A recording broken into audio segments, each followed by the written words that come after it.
First question है बच्चों 10.2 का, compute the magnitude of the following vectors. इनका आपको मैग्नीट्यूड निकालना है, तो बहुत आसान है मैग्नीट्यूड निकालने के लिए। ए का मैग्नीट्यूड इज इक्वल टू जो आई जे के कंपोनेंट्स हैं, जो इनके कोफिशिएंट्स हैं, इनका आपको स्क्वायर करके ऐड करना है। तो ये 1 है, 1 का स्क्वायर प्लस 1 का स्क्वायर प्लस 1 का स्क्वायर, तो ये हो गया आपका √3। इसको कैलकुलेट करोगे √3। ऐसे बी वेक्टर का मैग्नीट्यूड आ जाएगा आपका 2 का स्क्वायर प्लस -7 का स्क्वायर प्लस -3 का स्क्वायर, तो ये कितना आ जाएगा 4 प्लस 49 प्लस 9, तो कितना हो गया, ये हो गया आपका 62 √62। ऐसे ही सी का मैग्नीट्यूड और कितना आ जाएगा आपका 1/√3 का स्क्वायर प्लस 1/√3 का स्क्वायर और प्लस -1/√3 का स्क्वायर। इसको आप सॉल्व करोगे तो कितना हो गया, ये 1/3 हुआ, ये भी 1/3 हुआ, ये भी 1/3 हुआ। कैलकुलेट करोगे 3/3 हुआ, कट गया 1 आ गया, 1 का स्क्वायर रूट 1 होता है। तो इस तरीके से हम इनका मैग्नीट्यूड निकाल लेंगे। ये जो आई जे के ऊपर कैप लगे हुए हैं, इसका मतलब ये होता है, जैसे कैप के ऊपर मतलब होता है यूनिट वेक्टर, मतलब 1 यूनिट वेक्टर का जो वो होता है आपका मैग्नीट्यूड होता है 1। तो आई का मतलब यह है एक्स की डायरेक्शन में 1 यूनिट, जे का मतलब जे की डायरेक्शन में 1 यूनिट, के का मतलब के जेड की डायरेक्शन में 1 यूनिट। अगर 2i 7j 3k का मतलब यह है एक्स की डायरेक्शन में 2 यूनिट, जे की वाई की डायरेक्शन में -7 यूनिट और जेड की डायरेक्शन में -3 यूनिट। नेक्स्ट क्वेश्चन बच्चों, write 2 different vectors having same magnitude. Magnitude same हो लेकिन दोनों डिफरेंट है। इसका मतलब ये है कि मैग्नीट्यूड तो आए सेम लेकिन उनकी डायरेक्शन हो अलग अलग। तो इसमें बड़ी समझदारी से आप बड़े आराम से कर सकते हो। जैसे आप कुछ मत करो, ए vector low i + j + k लिख दो, बी वेक्टर लो इसको भी i + j + k लिख दो, लिख दिया है। अब आपकी मर्जी है, आप कोई भी नंबर ले लो, कोई भी डिजिट कोई भी नंबर ले लो, 1 2 3 5 7 10 11 कुछ भी ले लो। तो जैसे हमने ले लिया 3, तो एक में लिख दो 3 यहां और एक में जैसे 3 लिख दो जे और के साथ, किसी के साथ, जैसे यहां लिख दिया। अब ए का मैग्नीट्यूड कितना हो जाएगा आपका, ये हो जाएगा 3 का स्क्वायर प्लस 1 का स्क्वायर प्लस 1 का स्क्वायर। और बी का मैग्नीट्यूड कितना हो जाएगा, वो हो जाएगा 1 का स्क्वायर प्लस 1 का स्क्वायर प्लस 3 का स्क्वायर। ये कितना हो गया 11, 9 हो गया, 9 3 का स्क्वायर 9, ये 1 11 हो गया। तो ए मैग्नीट्यूड कितना हो गया आपका 11। ऐसे ही बी मैग्नीट्यूड कितना हो गया आपका, वो भी आपका 11 हो गया। तो हो गए सेम मैग्नीट्यूड। अब आप यहां देखो, यहां पर आई पर हम कितना चले 3 और यहां पर हम चले 1 और यहां पर हम के पर 3 चले और यहां पर के पर हम 1 ही चले। तो इसका मतलब यह है इनकी डायरेक्शन डिफरेंट है। तो ये होगा 2 different vectors with same magnitude. Next question बच्चों, write 2 different vectors having same direction. इसका मतलब ये है कि उनका मैग्नीट्यूड अलग अलग हो, डायरेक्शन कोसाइन सेम। तो सबसे पहले तो आपको 2 वेक्टर लेने हैं। सपोज को एक ए वेक्टर है i + j + k और दूसरा वेक्टर है 2i + 2j + 2k। आप 2 वेक्टर हमेशा ऐसे मानो, जैसे i + j + k, 2i + 2j + 2k या 3i + 3j + 3k या 4i + 4j। उससे क्या होगा, आपके डायरेक्शन कोसाइंस की वैल्यू सेम रहेगी लेकिन मैग्नीट्यूड डिफरेंट हो जाएगा। तो जैसे अब इसका मैग्नीट्यूड निकालते हैं, तो इसका मैग्नीट्यूड कितना आएगा, इसका मैग्नीट्यूड आएगा 1 का स्क्वायर प्लस 1 का स्क्वायर प्लस 1 का स्क्वायर, दैट इज √3। और इसका क्या आएगा डायरेक्शन आपका मैग्नीट्यूड, वो आएगा आपका 2 का स्क्वायर, तो 2 का स्क्वायर प्लस 2 का स्क्वायर, दैट इज √12। अब इनका मैग्नीट्यूड तो डिफरेंट है। अब इनकी डायरेक्शन की बात करते हैं हम। तो आप इनके एल निकालो, एल कितना आएगा इसका 1/1 square plus 1 square plus 1 square और m = इसका, सपोज करो इसके जो डायरेक्शन कोसाइन है L1 M1 N1 है, ये हम सुविधा के लिए ले लेते हैं L1 M1 N1। तो इसका भी अगले का भी ये आएगा आपका 1 square plus 1 square plus 1 square और इसका भी आप देखेंगे तो 1/1 प्लस 1 स्क्वायर प्लस 1 स्क्वायर, तो ये कितना आ गया 1/√3, ये भी 1/√3 और ये भी 1/√3। अब इसका निकाल लो, इसके मान लो डायरेक्शन कोसाइंस आपके L2 M2 N2, तो L2 निकालोगे आप तो 2/2 का स्क्वायर प्लस 2 का स्क्वायर प्लस 2 का स्क्वायर, M2 इजिकल टू 2/2 का स्क्वायर प्लस 2 का स्क्वायर प्लस 2 का स्क्वायर, और N2 is equal to 2/2 square plus 2 square plus 2 square. ये हुआ आपका 2/√12। √12 का मतलब क्या होता है, ये होता है 2√3, ऐसे 2/√12, 2/2√3, ऐसे ये 2/√12 कितना हुआ 2/2√3, 2 से 2 कैंसिल, 2 से ये 2 कैंसिल, ये 2 से ये 2 कैंसिल, तो आपका L2 आ गया 1/√3, ये 1/√3 और ये भी आपका 1/√3। तो आप क्या पा रहे हैं, L1 L2 के बराबर है, M1 M2 के बराबर है और N1 N2 के बराबर, सारे बराबर आ रहे हैं, आपको डायरेक्शन कोसाइन सेम आ रहे हैं, इसका मतलब इनकी डायरेक्शन सेम है और इनके मैग्नीट्यूड अलग अलग हैं। इनको कहेंगे two different vectors having same direction but different magnitude, तो टू डिफरेंट वेक्टर्स हैं।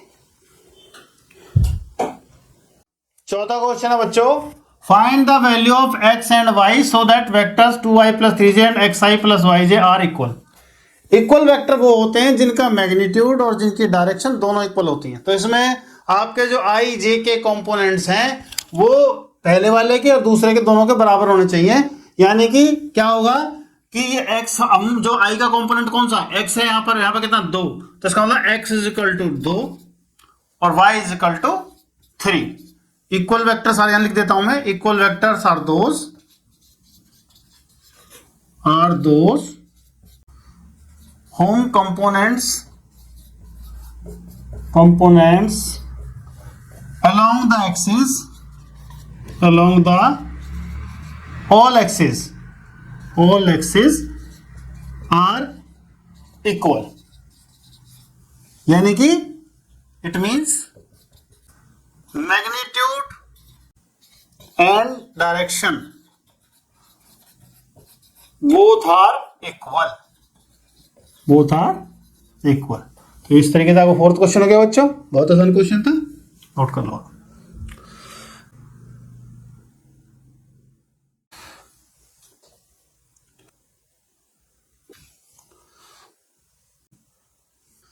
नेक्स्ट क्वेश्चन आपका, find the sum of vectors a = this one, b = this one and c = this one. आपको कुछ नहीं करना, सिंपल इनको ऐड कर देना, vector a plus vector b plus vector c = i और i to i, आप कर दो इसको इसको i को आप ब्रैकेट के बाहर लिख देना, 1 - 2 + 1 × i, this one i component लिया हमने, अब आप j कंपोनेंट ले लो, प्लस -2 + 4 - 6 j कंपोनेंट ले लिया हमने, अब k कंपोनेंट ले लो, तो ये होगा आपका, यहाँ पर k का क्या है कोएफिशिएंट 1, तो 1, यहाँ पर 5, यहाँ पर -7 और ये k कंपोनेंट। अब इसको सॉल्व कर दो, ये 2 - 2 0 हो गया, तो 0 × i 0, उसको कंपोनेंट लिखने की जरूरत नहीं है। ये आपका 8 माइनस का 8 हुआ और ये 4 हुआ, तो माइनस के 4j और ये कितना हुआ माइनस के 7 और प्लस के 6 माइनस के वेक्टर। ये आपका a + b + c हो गया, बहुत आसान क्वेश्चन था। अगला क्वेश्चन बच्चों, find the unit vector in the direction of the vector this one.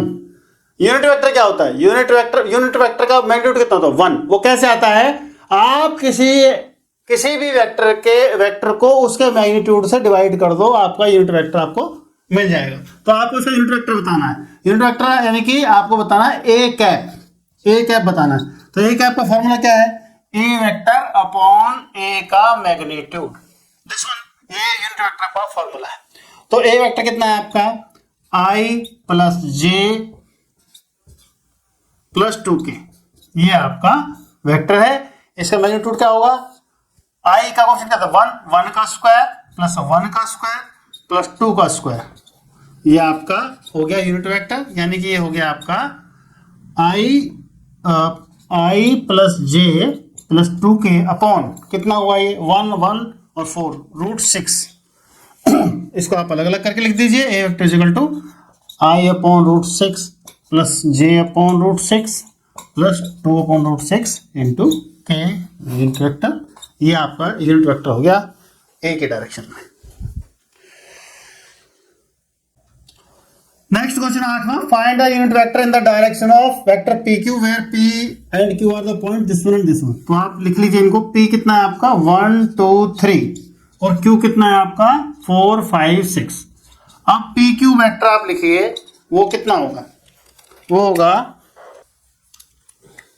P Q vector आप लिखिए, वो होगा आपका 4, ये 4 माइनस 1 इंटू आई वेक्टर प्लस 5 माइनस 2 जे वेक्टर और 6 minus 3 in the direction of के वेक्टर।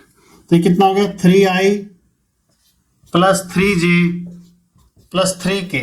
ये आपका पी क्यू वेक्टर आपका आ गया। अब वो कह रहा है फाइंड द यूनिट वेक्टर। तो यूनिट वेक्टर आपको निकालना है, तो आप निकालिए पी क्यू का मोड। वो कितना हुआ आपका 3 स्क्वायर, आई का कॉम्पोनेंट का स्क्वायर 3 स्क्वायर प्लस 3 स्क्वायर, ये हुआ आपका रूट 27 दैट मीन्स 3√3 ये हुआ आपका। तो आपका यूनिट वेक्टर कितना आया, P Q unit vector is equal to 3/3√3 in the direction of I प्लस 3/3√3 in the direction of J और 3/3√3 इन द डायरेक्शन ऑफ के। 3 से 3 कैंसिल, 3 से 3 कैंसिल, 3 से 3 कैंसिल। ये आपका आ गया P Q unit vector is equal to I 1/√3 I 1/√3 J और 1/√3 K vector. This is the unit vector. तो यूनिट वेक्टर क्वेश्चन हमेशा एग्जाम में जरूर पूछा जाता है, इसलिए बच्चों इनको ध्यान से पढ़ो आप।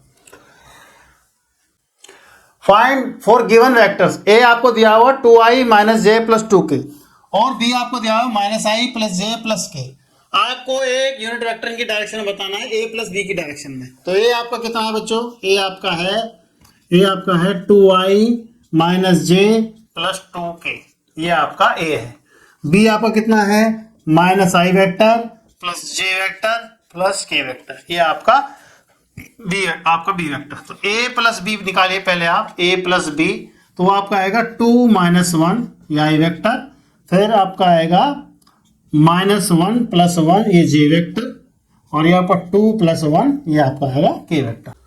हाँ बच्चों, ये 9th क्वेश्चन में थोड़ा सा स्टेटमेंट गलत हो जाता है, यहाँ प्लस के कर दिया था, माइनस के है, तो इसको हम सॉल्व करते हैं। तो ए वेक्टर हमने लिख लिया, बी वेक्टर हमने लिख लिया, सेम वैसे ही चलना है, कोई दिक्कत नहीं है। तो a plus B equal to 2 - 1 into I -1 + 1 J और 2 - 1 के। इसको आप सॉल्व करोगे तो आएगा आई वेक्टर, ये आंसर 1 कट गया है, जे वेक्टर 0 हो जाएगा और 2 - 1 के वेक्टर, ये आपका इतना आ गया के वेक्टर, ए वेक्टर प्लस बी वेक्टर इतना आ गया। अब यूनिट वेक्टर निकालने के लिए इसका मैग्नीट्यूड निकाल लो, A vector plus B vector is equal to 1 का स्क्वायर अंडर रूट, तो दैट इज इक्वल टू √2। तो आपका unit vector A plus B unit vector आपका जो आ गया I vector plus K vector upon √2 या फिर आई अपॉन √2।